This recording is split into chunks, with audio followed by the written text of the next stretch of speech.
નમસ્કાર મિત્રો, સ્વાગત છે તમારું અમારી ચેનલ પર એક નવા વિડીયોમાં।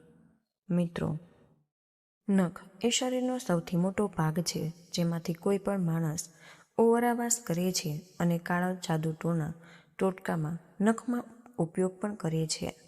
મિત્રો, માણસના અવરીને પકડી લેવામાં આવે છે અને નખનો અને વાળનો ઉપયોગ ચોક્કસપણે થાય છે। ઘણા બધા લોકોએ ભૂલો કરે કે જ્યારે પણ પોતાના નખ કાપે ત્યારે તે બિલકુલ કચરામાં નાખી દે, તો આ બિલકુલ પણ તમારે ન કરવું જોઈએ। કેમ કે જો તમારા નખને તમે કચરા પેટીમાં નાખી દો છો તો તેનાથી તમારું ભાગ્ય ખરાબ થઈ જાય। અને ઘણા બધા લોકોને પોતાના વિશે ખબર પણ નથી, કેમ કે નખને તમે જેવા જ કચરા પેટીમાં નાખો છો તો તેનો સીધો પ્રભાવ તમારા જીવન પર પડી શકે છે, તમારા ઓરા ઉપર પડવા લાગે છે। જો તમે કોઈ પણ માણસના ઓરા બગડી જાય તો મિત્રો મનમાં ટેન્શન નહીં લેવાનું, કારણ કે કચરા પેટીમાં સડી ગયેલી અને ખરાબ વસ્તુઓ રહે છે અને તમે ત્યાં તમારા નખને નાખી દો છો તો એ બધી જ વસ્તુઓનો પ્રભાવ તમારા ઓરા ઉપર પડવા થાય, જેના કારણે મનમાં બેચેની અને દર્દ થવા લાગે।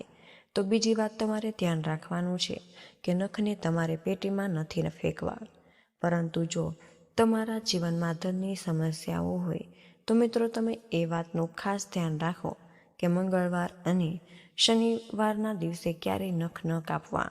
નખને કાપવા માટે માત્ર બુધવાર અને શુક્રવાર શ્રેષ્ઠ છે। શુક્રવારના દિવસે તમે આ નખને કાપીને જો કોઈ પણ વડના વૃક્ષને જે નાખો છો તો મિત્રો પછી તમે તમારા ઘરની આસપાસ જે પણ ઘણા બધા વૃક્ષો અને છોડ વાવીને રાખ્યા, તમે એ જ કુંડામાં તમારા નખને નાખો। કાપીને શુક્રવાર અને બુધવારના દિવસો જોવો જોઈએ। જો તમે એવું કરો છો તો તેનાથી તમારા ઓરા એકદમ સારા થવા લાગે, એટલે કે તમારા જીવનમાં જેટલી પણ બાધાઓ ચાલી રહી હોય, તે ગમે તેવી ધનની સમસ્યા હોય તો તેનાથી બધી સારી થાય।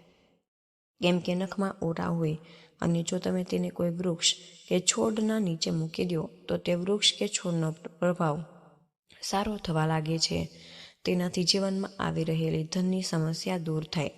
જો તમે કોઈ પણ વૃક્ષ કે છોડમાં નાખી શકો તો તે શમીનું વૃક્ષ હોય, કોઈ પણ છોડ હોય તેમાં નાખી શકો, પરંતુ જો વડના વૃક્ષમાં નાખો, કેમ કે વડના વૃક્ષનો વિસ્તાર ખૂબ જ મોટો હોય છે અને ખૂબ જ ઊંચો હોય છે, એટલે કે વન વૃક્ષ કોઈ રોકી નથી શકતું। તમે ત્યાં ઉગી જાય, પોતાનો વિસ્તાર ફેલાવે અને તેના મૂળ પણ ખૂબ જ ઊંડા હોય, તો તમારે આવા જ વૃક્ષનો ઉપયોગ તમારે કરવાનો।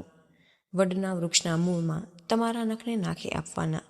એવી જ રીતે કોઈ પણ દુશ્મન તમારા જીવનમાં કે તમારા મનમાં ડર, બેચેની, ચિંતા હંમેશા સતાવે છે અને ઘણા લોકોના મનમાં અજાણ્યાનો ભય પણ રહે છે, ડર અને ચિંતા બની જાય છે, તેના કારણે તેને ઊંઘ પણ નથી આવતી।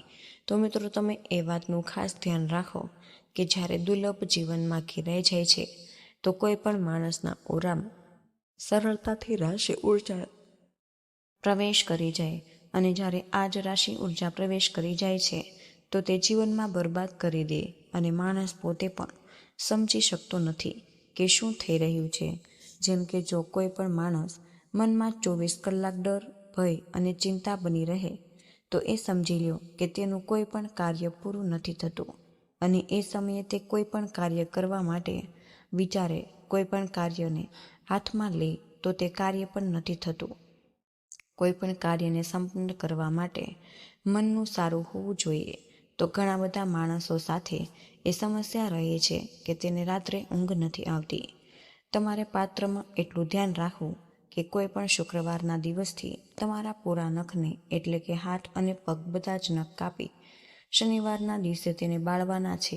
એ વાતનું ધ્યાન રાખો કે શુક્રવારના દિવસે જ તમારે તમારા નખ કાપવા, તેને સાચવીને રાખી દેવા, પછી શનિવારના દિવસે તેને કપૂરની મદદથી કોઈ પણ લાકડીને તમારે બાળીને તેની ઉપર નખને બિલકુલ પણ રાખ કરી દેવાના છે। અને એ વાતનું ધ્યાન રાખવાનું છે કે નખ બિલકુલ પણ રાખ એટલે કે રખ્યા થઈ જાય અને આ રાખને તમારે કોઈ પણ કુંડામાં નાખી દેવી।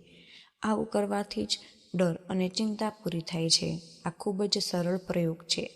તમે એ વાતનું ધ્યાન રાખો કે ઘણા બધા માણસો મુશ્કેલીમાં થાય અને તંત્ર મંત્ર વગેરે જગ્યાએ જાય, ભૂત પ્રેત ભૂમિમાં ઘેરે, જેના કારણે તે ક્યાંય થઈ જાય નથી શકતા, જીવનનો કોઈ આનંદ નથી લઈ શકતા. તમે એ વાતનું ધ્યાન રાખો કે શુક્રવારના દિવસે તમારે હાથ અને પગના નખ કાપીને શનિવારના દિવસે તેને લવિંગથી તમારે તેને બાળી નાખવા. જ્યારે સૂર્ય આથમે ત્યારે સાંજના સમયે તમારે એને બાળવાના છે અને એ જ રાત્રે તે રાખને કોઈ પણ કુંડમાં નાખો.